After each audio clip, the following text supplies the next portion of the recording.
सैयदना अबू बकर सिद्दीक रज़ी अल्लाह ताला अन्हु से मरवी है कि एक दिन हुजूर सल्लल्लाहु अलैहि वसल्लम ने सुबह की नमाज़ पढ़ाई, फिर बैठे रहे यहाँ तक कि सुबह हो गई। हुजूर सल्लल्लाहु अलैहि वसल्लम मुस्कुराए, फिर अपनी जगह पे बैठे रहे यहाँ तक कि आप सल्लल्लाहु अलैहि वसल्लम ने ज़ोहर व असर और मगरिब की नमाज़ पढ़ाई। इस दौरान आप सल्लल्लाहु अलैहि वसल्लम ने कलाम किसी से नहीं फरमाया। यहाँ तक कि ईशा की नमाज़ पढ़ ली, फिर अपने घर तशरीफ़ ले गए। सहाबा कराम ने हज़रत सैयदना अबू बकर सिद्दीक रज़ी अल्लाह ताला अन्हु से कहा, आप हुजूर सल्लल्लाहु अलैहि वसल्लम से पूछें इसके मुतालिक कि आप सल्लल्लाहु अलैहि वसल्लम ने आज सुबह ही ऐसा काम किया है, इससे पहले आप सल्लल्लाहु अलैहि वसल्लम ने ऐसा नहीं किया। हज़रत सैयदना अबू बकर सिद्दीक रज़ी अल्लाह ताला अन्हु ने पूछा तो आप सल्लल्लाहु अलैहि वसल्लम ने फरमाया, जी हाँ मैं बताता हूँ। फरमाया, बात यह है कि मुझ पे आज दुनिया व आखिरत के तमाम मामलात पेश किए गए जो हो गए थे, बस अव्वलीन व आखिरीन को एक टीले पे जमा किया गया। लोग परेशान हो गए। इसी परेशानी की हालत में लोग सैयदना आदम अलैहिस्सलाम के पास गए, इस हालत में के करीब था कि इनको पसीने की लगाम लगा दी जाए। अर्ज़ करने लगे, आप अलैहिस्सलाम तमाम इंसानियत के बाप हैं, आपको अल्लाह ने चुना है, आज आप अपने रब से हमारी सिफारिश करें। हज़रत आदम अलैहिस्सलाम फरमाएंगे, मुझे भी वही मिला है जो आपको मिला है, तुम अपने बाप के बाद बाप हज़रत नूह अलैहिस्सलाम के पास चले जाओ। बेशक अल्लाह ने हज़रत नूह अलैहिस्सलाम आल इब्राहिम आल इमरान को इस वक्त तमाम जहानों पे फजीलत अता फरमाई। हुजूर सल्लल्लाहु अलैहि वसल्लम ने फरमाया, लोग हज़रत नूह अलैहिस्सलाम के पास आएंगे, इनसे अर्ज़ करेंगे, आप अपने रब से हमारी शफात करें, अल्लाह ने आपको चुना है और आपकी दुआ कबूल की है कि ए अल्लाह रोए ज़मीन में किसी काफिर को ना छोड़ना। आप अलैहिस्सलाम फरमाएंगे, आज मैं शिफात नहीं करूँगा।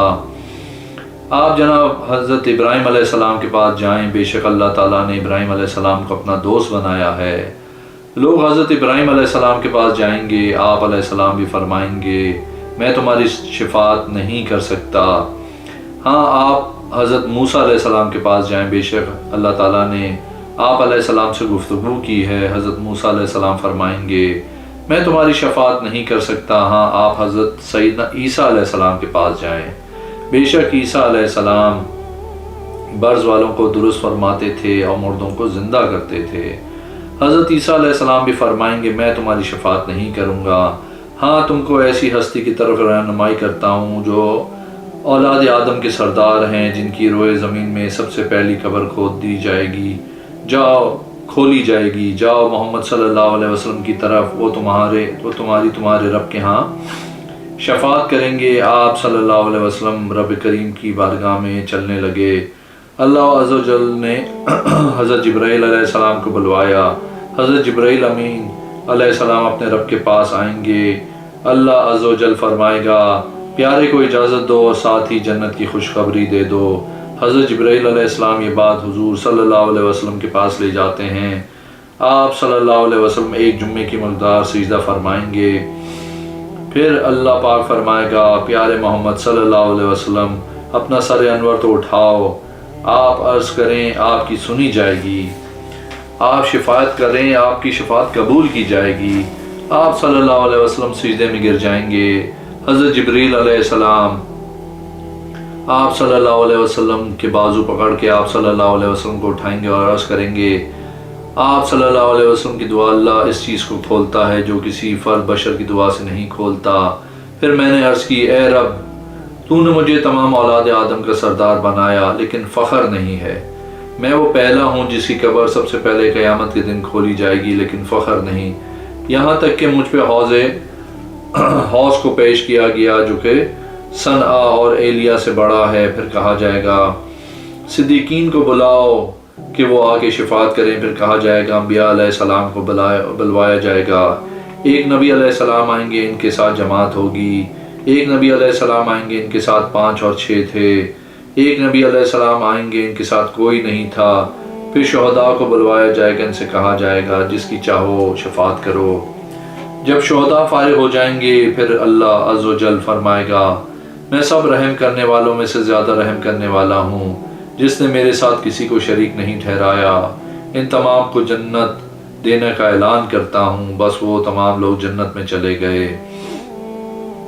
پھر اللہ تعالیٰ فرمائے گا فرشتوں دوزخ میں دیکھو کیا کوئی جہنمی ایسا ہے جس نے کبھی نیک عمل کیا ہو. جہنم میں ایک آدمی ہوگا, اس کو کہا جائے گا کیا تو نے کبھی نیک عمل کیا ہے؟ وہ بندہ عرض کرے گا کوئی نیک عمل نہیں کیا, ہاں اتنی بات ضرور ہے کہ میں کاروبار کرتا تھا لیکن میں اپنے گاہکوں کے ساتھ نرمی کرتا تھا. اللہ تعالیٰ فرمائے گا میرے بندے سے نرمی کرو جس طرح یہ آدمی میرے بندوں کے ساتھ نرمی کرتا ہے.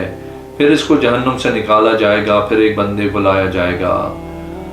اللہ عز و جل اس کو فرمائیں گے کیا تو نے کبھی نیک عمل کیا ہے؟ وہ عرض کرے گا یا اللہ کوئی عمل نہیں کیا, ہاں اتنی بات ضرور ہے کہ میں نے اپنی اولاد کو حکم دیا تھا کہ جب میں مر جاؤں بس مجھے جلا دینا یہاں تک کہ میں راکھ بن جاؤں, یہاں تک کہ سرمے کی طرح ہو جاؤں, پھر مجھے سمندر کی طرف لے جانا, پھر مجھے ہوا میں اڑا دینا. اللہ عز و جل نے فرمایا اے میرے بندے تو نے یہ کام کیوں کیا؟ بندہ عرض کرے گا یا اللہ تیرے خوف کی وجہ سے. پھر اللہ فرمائے گا سب سے بڑے بادشاہ کے ملک کی طرف دیکھو, اس کی مثال اور اس سے 10 گنا مثل تجھے دیا جائے گا. وہ عرض کرے گا یا اللہ تو مجھ سے مذاق کر رہا ہے حالانکہ تو بادشاہ ہے. اس وقت میں چاش کے وقت ہنس پڑا تھا.